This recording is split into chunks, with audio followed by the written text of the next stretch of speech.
नमस्कार विद्यार्थी मित्रांनो, एक्सप्लोरिंग करिअर सेंटर या यूट्यूब चॅनलमध्ये तुमचं सर्वांचं स्वागत आहे।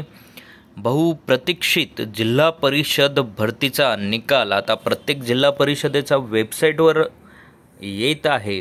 हळूहळू पोस्ट वाईज प्रत्येक जिल्ह्याच्या वेबसाईटला त्या पोस्टचा निकाल हा अपडेट होत आहे। तर त्याबद्दलची डिटेल माहिती आपण आजच्या व्हिडिओमध्ये बघणार आहोत। तत्पूर्वी तुम्ही आमच्या चॅनलला नवीन असाल, अजूनही चॅनल सबस्क्राइब केलं नसेल तर कृपया सबस्क्राइब करा। जिल्हा परिषद यवतमाळ यांचा जिल्हा परिषद यवतमाळचा वरिष्ठ सहाय्यक लेखाचा रिझल्ट आणि त्याचबरोबर रिंगमन या पदाचा निकाल सुद्धा इथं जाहीर झालेला आहे। तर कट ऑफ मार्क्स काय आहेत, परीक्षेत एकूण हजर आणि पात्र उमेदवारांची यादी अशा दोन PDFs इथे अपडेट करण्यात आलेल्या आहेत, त्या तुम्ही बघू शकतात। तर रिंगमन या पदाबद्दलची माहिती आपण घेणार आहोत। तर IBPSची जाहीर केलेली रिझल्टची PDF ही इथे आपण बघत आहोत। तर यात 7 ऑक्टोबर 2023 तारखेला ही एक्झाम झालेली होती। Combine list of qualified candidates in descending order of a marks post recruitment of a rigman म्हणजेच दोरखंडवाला।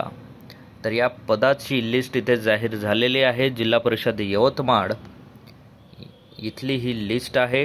तर तुम्ही बघू शकतात, विद्यार्थ्याचं नाव, त्याचा रोल नंबर इथे आहे, कॅटेगरी इथे आहे आणि त्याने मिळवलेले 200 पैकी एकूण गुण सुद्धा इथे आहेत। तर 134 चेतन महादेव राठोड या विद्यार्थ्याला 134 गुण मिळालेले आहेत। त्यानंतर डिसेंडिंग ऑर्डरने टोटल 18 विद्यार्थ्यांचं सिलेक्शन इथं झालेलं आहे आणि नितीन विठ्ठल चव्हाण हा लास्ट विद्यार्थी आहे, त्यांना 90 गुण इथे मिळालेले आहेत। तर प्रत्येक विषय वाईज आणि टोटल गुण त्यांचे इथे काउंट केले गेलेले आहेत।